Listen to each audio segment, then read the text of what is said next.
आजकल की busy life में वक्त की अहमियत बहुत ज़्यादा है। हर इंसान चाहता है कि वो अपने काम जल्दी और आसानी से सरअंजाम दे सके। ख़ास तौर पर हम होम मेकर्स किचन में जहां रोज़मर्रा के काम वक्त तलब और मेहनत तलब होते हैं। अगर आप चंद सादा मगर यूज़फुल किचन हैक से वाकिफ़ हों तो ना सिर्फ आपका वक्त बचेगा बल्कि काम भी बेहतर तरीके से होंगे। चंद ऐसे ही हैक्स आपके साथ शेयर करूँगी।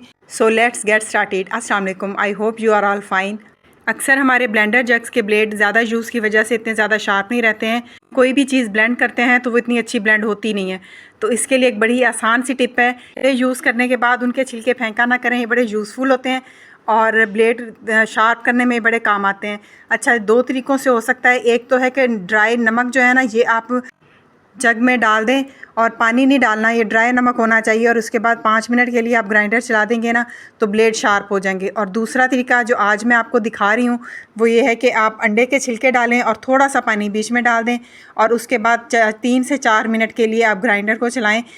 तो इससे जितनी ब्लेड की शार्पनेस कम हुई हुई है ना, ब्लेड बहुत ज़्यादा शार्प हो जाएंगे। अच्छा, ये दोनों तरीके ही बेस्ट हैं। आप डायरेक्ट नमक डालें, उसमें पानी नहीं डालना है, बस नमक डाल के और ग्राइंडर को चला देना है और 3-4 मिनट के लिए करें तो ब्लेड शार्प हो जाते हैं। किचन में चंद बुनियादी चीज़ों का होना आपके काम को आसान बना देता है, जैसे एक अच्छी और शार्प नाइफ़ का होना। अच्छा, वैसे मेरी प्रेफरेंस यही होती है कि मैं वेजिटेबल की कटिंग के लिए भी जो फ्रूट्स की नाइफ्स होती हैं ना, ये डिज़ाइन ही इस तरह की गई होती हैं कि ये जल्दी ख़राब होती नहीं है। सालों भी यूज़ करें ना, ये एज़ इट इज़ ही रहती हैं। तो बेस्ट तो यही है कि आप फ्रूट्स वाली नाइफ़ है ना वो यूज़ करें। और अगर दूसरी नाइफ़ है और वो शार्प नहीं है तो उनको घर में किस तरह शार्प किया जाता है, आज उसके लिए मैं आपको एक हैक बताऊँगी। आप कोई भी चाय वाला मग ले लें, उसकी बैक साइड पे थोड़ी सी रफ़ सरफेस होती है और उसके ऊपर आप जब भी नाइफ़ को रब करेंगे तो नाइफ़ बिल्कुल शार्प हो जाएगी। और दोनों साइडों से इस तरह 3 से 4 मिनट तक करें और नाइफ़ बिल्कुल शार्प हो जाती है। और मार्केट जाने की बजाय घर में नाइफ़ को शार्प करने से टाइम भी कम लगेगा और पैसे की भी बचत होगी। ऐसी टिप्स आपकी मेहनत को कम करती हैं। इन हैक्स से कम मेहनत में बेहतर नताइज मिलते हैं और पैसे की भी बचत हो जाती है। इसी तरह हमारे चाय और कॉफ़ी वाले जो मग्स होते हैं वो भी अक्सर होता है कि उनके अंदर स्टेन लग जाता है चाय का और कॉफ़ी का। तो इसको भी आसानी से रिमूव किया जा सकता है। बस आपने बेकिंग पाउडर लेना है और टिश्यू पेपर को थोड़ा सा वेट कर लेना है और पानी के साथ वेट करने के बाद उसमें थोड़ा सा बेकिंग पाउडर डालना है और उसके बाद इसको अच्छी तरह कप के अंदर ना लगाते जाना है। और 2-3 मिनट आप अच्छी तरह इसको मलेंगे ना तो बेकिंग पाउडर में इतनी है कि ये चाय के स्टेन्स को अच्छी तरह रिमूव कर देता है।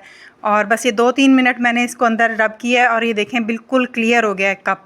और इसी तरह जले हुए जो बर्तन होते हैं ना, उनमें भी बेकिंग पाउडर डालें और गर्म पानी डाल के थोड़ी देर छोड़ दें तो वो जले हुए बर्तन बिल्कुल आसानी से साफ़ हो जाते हैं और आपको ज़्यादा मेहनत नहीं करनी पड़ती और उनमें से स्मेल बिल्कुल नहीं आ रही होती है जो जलने की वजह से आती है।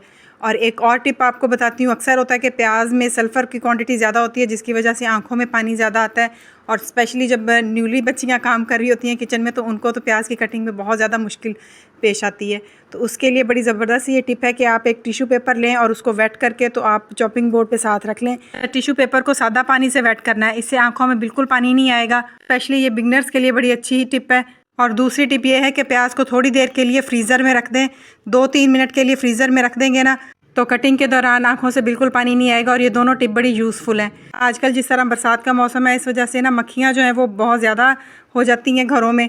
के लिए एक तो यही है कि फ़नाइल का पोछा लाजमी घर में लगवाएं और अगर नहीं है तो कॉर्नर्स पे फ़नाइल को ना स्प्रे में डाल के तो वो स्प्रे आप कॉर्नर्स पे, डोर्स के पीछे और विंडोज़ के पीछे इस तरह थोड़ा थोड़ा कर देना तो उसकी वजह से भी मक्खियाँ नहीं आती। और दूसरी जो रेमेडी है जो घर में ही आप कर सकते हैं वो ये है कि आप लीमू को काट के ना तो उसमें 4-5 इस तरह लौंग लगा के तो ये किचन में रख दें, टीवी लाउंज में रख दें, जहाँ भी मक्खियाँ ज़्यादा है ना वहाँ रख दें। इसके लौंग का अरोमा ऐसा होता है और एक ये लेमन, इन दोनों की वजह से ना मक्खियाँ उसके करीब नहीं आती। मानसून के मौसम में चींटियाँ भी बहुत ज़्यादा हो जाती हैं।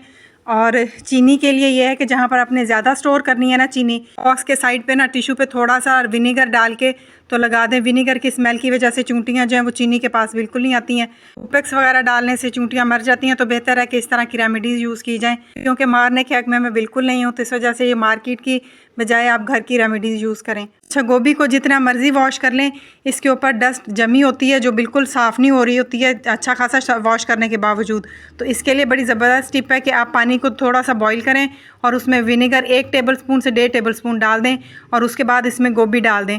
गोभी खुद ही इसके ऊपर जितनी डस्ट है ना वो खुद ही सारी साफ़ हो जाएगी। अभी मैंने ये डाली है और पानी को उबाल भी नहीं इतना आया और ये साफ़ होना शुरू हो गई है। और बस एक उबाल आने पे फिर इसको उतार देना। इसके ऊपर जितनी भी डस्ट और जम्स वगैरह होंगे वो सारे साफ़ हो जाएंगे। उसके बाद इसको वॉश करके तो पका लें। गोभी साफ़ सुथरी हो जाएगी, ऊपर से खिली खिली बनेगी, इसका टेस्ट भी अच्छा बनेगा। ये छोटी छोटी टिप्स फॉलो करने की वजह से आपकी टाइम की भी बचत हो जाती है, आपको एफर्ट भी कम लगानी पड़ती है। आप काम करते जाए ना, उतना आपका एक्सपीरियंस बढ़ता जाता है और आपको नए ट्रिक्स और हैक्स आपको पता चलते रहते हैं। मैं कोफ्ते बना रही हूँ, कोफ्तों को किस तरह सॉफ्ट बनाया जाता है कि वो बिखरें भी ना और अंदर तक सॉफ्ट भी बने। ये मैंने 1 किलो मटन का कीमा लिया है और ये 1 टेबलस्पून खशखास है। इसको मैंने वॉश करके छान लिया है और बस इसको थोड़ा सा मैं ग्राइंड करूँगी और उसके बाद उसमें डाल दूँगी। खशखास को थोड़ी देर के लिए पानी में भिगो देना, तो जितनी डस्ट है वो सारी नीचे बैठ जाती है और बस फिर ऊपर से आपने खशखास उतार के ना तो फिर स्ट्रेनर से स्ट्रेन कर लें। असल में खशखास में ना डस्ट काफ़ी ज़्यादा होती है जो मुंह में आती हुई अच्छी नहीं लगती। यहाँ बस थोड़ा सा मैंने इसको ग्राइंड किया है और उसके बाद मैं इसको भी चॉपर में डाल दूँगी। और बाकी मसाले में मैं नमक 1 टीस्पून, लाल मिर्च 1 टीस्पून, ब्लैक पेपर ½ टीस्पून, गरम मसाला ½ टीस्पून, टेबलस्पून अदरक लहसुन का पेस्ट बीच में मैंने डाला था। ये हरी मिर्चें जो है 1 टेबलस्पून वो मैंने इसमें डाला है और बस इसको अच्छी तरह चॉपर से चॉप करके फिर इसमें मैं अंडे डालूँगी। अंडे डालने की वजह से ही कोफ्ते सॉफ्ट बनते हैं। 1 किलो मटन में मैं 2 अंडे डालूँगी। भुने हुए चने जो होते हैं ना वो 1 से 1.5 टेबलस्पून डालूँगी। वो ज़्यादा डालने की वजह से ना कोफ्ते हार्ड हो जाते हैं, तो वो बहुत ज़्यादा नहीं डालते, बस 1 टेबलस्पून से 1.5 टेबलस्पून उसमें काफ़ी होता है। और उसके बाद फिर अंडे डालने के बाद इसको अच्छी तरह मिक्सिंग करनी है और आधा घंटा के लिए इसको ना फ्रीज़र में रख दें या फ्रिज में रख दें ताकि जितने मसाले हैं ना उनका टेस्ट बीच में आ जाए। उसके बाद इनके कोफ्ते बनाएं तो वो बड़े मज़े के बनते हैं और सॉफ्ट बनते हैं। अच्छा, उस स्टेज पे आपने इनको फ्राई करना चाहें तो फ्राई कर लें, लेकिन फ्राई करने की वजह से आउटर साइड जो होती है ना उसकी वो थोड़ी सी हार्ड हो जाती है, तो मैं फ्राई नहीं करती होती हूँ। मैं डायरेक्ट इसको पानी बॉईल करके ना तो उसमें बॉल्स बना के डाल देती हूँ। ये देखें, यहाँ पे मैंने 2 अंडे डाले हैं और साथ मैंने भुने हुए और पिसे हुए चने पाउडर 1.5 टेबलस्पून डाला है। अच्छा, कई लोग बीच में ब्रेड डालते हैं इनको सॉफ्ट करने के लिए कोफ्तों को, लेकिन उससे ये है कि कोफ्तों का एक अपना ऑथेंटिक टेस्ट होता है ना, वो इतना रहता नहीं है, तो इस वजह से मैं ब्रेड को प्रेफर नहीं करती। मेरा ये होता है कि आप अंडे 2 की जगह 3 कर लें और उसकी वजह से काफ़ी सॉफ्ट बनते हैं। और बस ये मैंने पानी गर्म करने के लिए रखा हुआ है, इसमें मैं डायरेक्ट ये डाल दूँगी। चाहें तो आप इस स्टेज पे इनको फ्राई करके तो फिर पानी में डाल दें। और ग्रेवी के लिए प्याज, टमाटर और लहसुन को ग्राइंड करके बस उसमें नमक, मिर्च, हल्दी डालनी है और ऑयल डाल के अच्छी तरह इसकी भुनाई करनी है। और उसके बाद फिर वो जो हम बॉईल करने के लिए कोफ्ते रखे हुए हैं ना, कोफ्ते डाल के थोड़ा सा उनको बस फ्राई करना है, ज़्यादा नहीं करना है ताकि हार्डनेस ना उनकी हो जाए। और फिर जिस पानी में बॉईल किए करना है ना वही पानी इसमें बीच में डाल देना है। वो यखनी सी एक होती है तो बड़ा अच्छा एक फ्लेवर आता है। और इसका जितना गाढ़ा करना है वो आपकी मर्ज़ी है, जितनी ग्रेवी आपने रखनी है। और बस यही था मेरा आज का व्लॉग। उम्मीद है आपको मेरी आज की हैक सारे पसंद आए होंगे। इतनी मैंने कुकिंग से रिलेटेड आपको टिप्स बताई हैं, उम्मीद है आपको वो भी पसंद आएंगी। और मेरे चैनल को सब्सक्राइब करें और मुझे कमेंट्स में लाजमी बताएं कि आपको मेरे व्लॉग कैसे लगते हैं। अल्लाह हाफ़िज़।